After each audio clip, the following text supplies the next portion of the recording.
yaitu koloid, larutan, dan suspensi. Selamat menyaksikan. Nama kita. Sebelum memulai, izinkan kami memperkenalkan diri masing-masing. Aku Arsya dari absen 8. Aku Alisa dari absen 4. Aku Lintang dari absen 22. Aku Devina dari absen 12. Aku Ocha absen 26. Aku Kaila dari absen 20. Selamat menyaksikan. Bye. Guys, tadi kita di sekolah belajar kimia tentang koloid ya. Itu apaan deh? Iya, tadi kan kita baru aja belajar tentang materi koloid. Tapi sejujurnya aku masih bingung nih apa yang dimaksud dengan koloid itu. Gue udah lumayan ngerti tentang koloid sih. Itu gimana deh, coy? Maksudnya gue bingung banget. Jadi tuh koloid adalah dua atau lebih zat yang bersifat heterogen, tapi dia partikelnya lebih besar daripada larutan. Oh, itu jenisnya apa aja deh, El? Pas banget nih kita bilang susu. Susu itu salah satu dari koloid, salah satu contoh dari koloid. Terus tadi gue juga belajar kalau si susu ini kan bersifat cair emulsi. Nah, masih banyak banget contoh-contoh yang lain kayak ada marshmallow, tahu?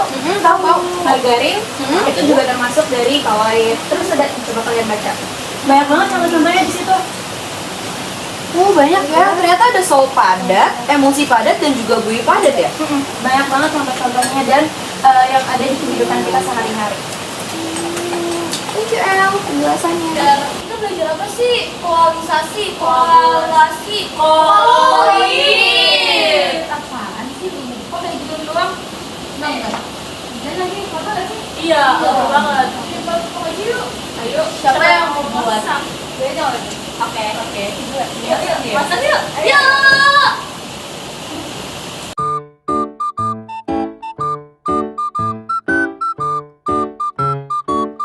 Ngomong-ngomong masak telur pakai mentega tuh termasuk koloid nggak sih?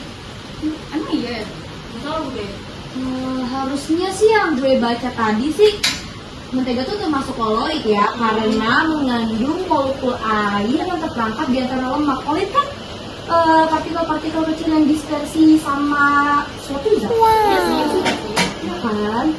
Nah, menurut gue juga kayak mentega kan merupakan contoh koloid yang memiliki sifat kayak misalnya lemak dan air, terus molekul air terperangkap di antara lemak, ya nggak?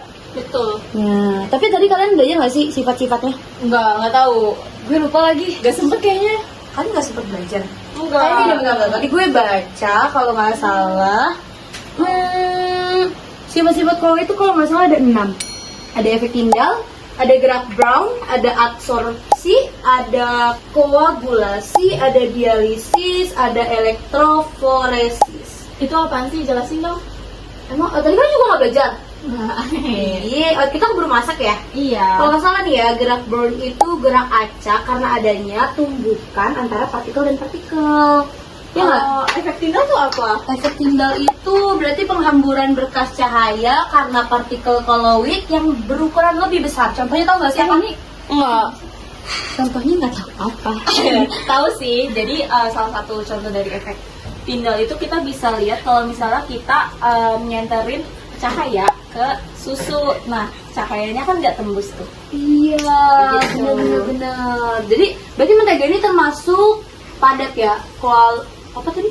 Emosi padat. Ya, emulsi padat. Yes. Sekarang waktunya kita masak.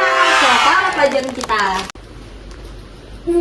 Enak nih buat banget. bikin. Kok lu bisa masak, Ji? Ya, gue kan nonton Master Chef. Ih, jago banget. Aduh. Coba akhirnya kita makan telur sambil belajar. Meanwhile. Cuacanya seduh banget ya. Jadi sedih keinget masa kecil. Duh, iya lagi. Waktu kecil masih bebas ya. Ada main hujan-hujanan gak sih kalau di sini? Seru banget, Lil. Enggak, soalnya gue sakit abis hujanan. Tapi kalau mainan masa kecil gue sih dulu gue mainnya congklak ya. Kalau lu? Basic banget cuma coklat. Pasti yang ada aktivitasnya. Iya banget. Enggak sih, enggak sih. Pernah, tapi gue biasanya benteng. Lari-larian. Kalau lu? Kalau gue sih dulu sama teman-teman gue seringnya main masak-masakan, motong-motong daun, motong-motong bunga, kayak gitu sih.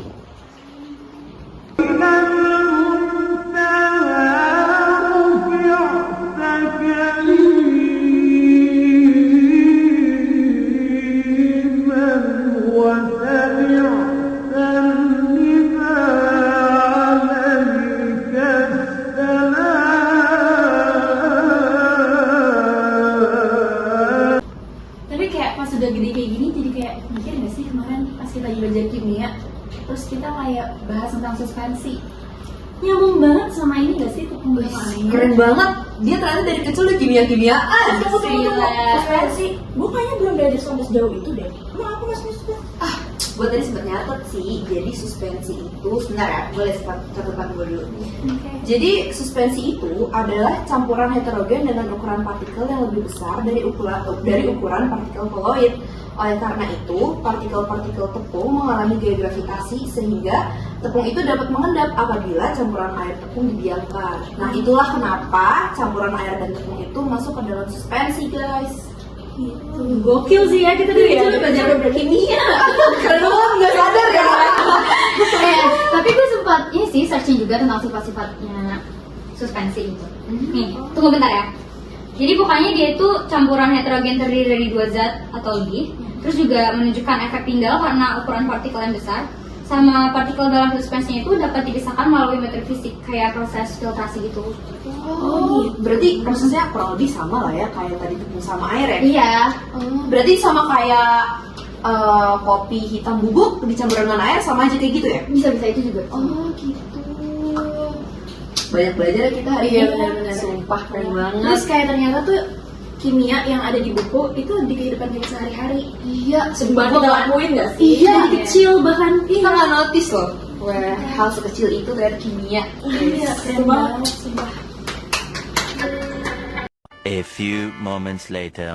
Berarti larutan itu adalah campuran homogen dari 2 atau lebih komponen dengan ukuran partikel kurang dari 1 nanometer. Bener nggak ya? Bener kali. Bener. Kita sesuai banget itu sih. Tapi bentar-bentar ini gue masih.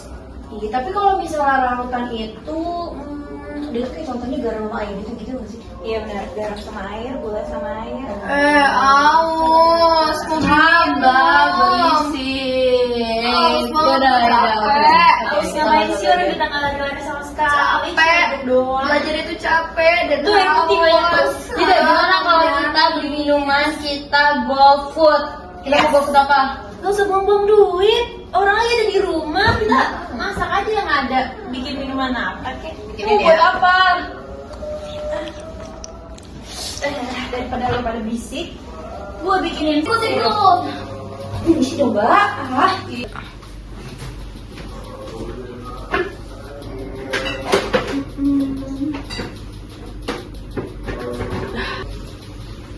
Kalau lagi berdiri, lu lebih dekat sama gelas kan dengan gelas. Ambil satu aja udah, baru mau dikasih. Nah, lo berdiri juga deket terus itu. Ambil sendok. Mana nih sendok? Iya. Thank you. Sumpah nih gue tuh belajar di larutan dari ya.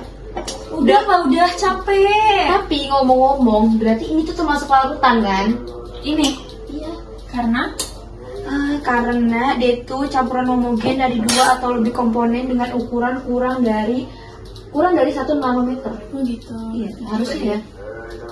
Iya, masa gitu ya? Bisa dong.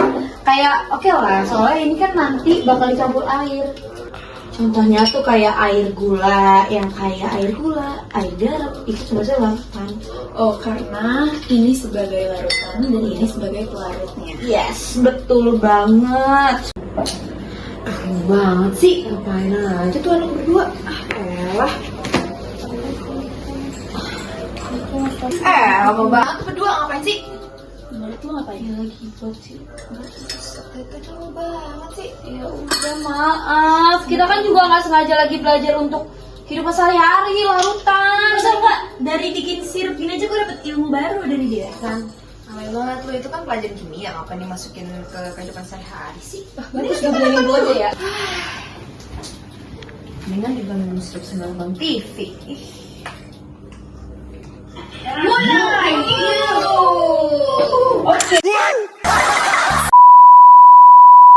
Halo, saya Winara Paliasdia. Pada video kali ini, saya akan menjelaskan bagaimana proses pembuatan koloid pada agar-agar. Proses ini terjadi pada pemasakan agar-agar, di mana pada pemasakan agar-agar terjadi reaksi hidrolisis. Proses pemanasan dengan suhu yang lebih tinggi dari suhu pembentukan gel akan mengakibatkan polimer karagenan dalam larutan menjadi molekul acak. Saat dipanaskan di air, molekul agar-agar dan air bergerak secara bebas. Ketika didinginkan, molekul-molekul agar-agar mulai saling merapat, memadat, dan membentuk kisi-kisi yang mengurung molekul air, sehingga terbentuk sistem koloid padat cair. Selebihnya akan saya jelaskan pada saat presentasi.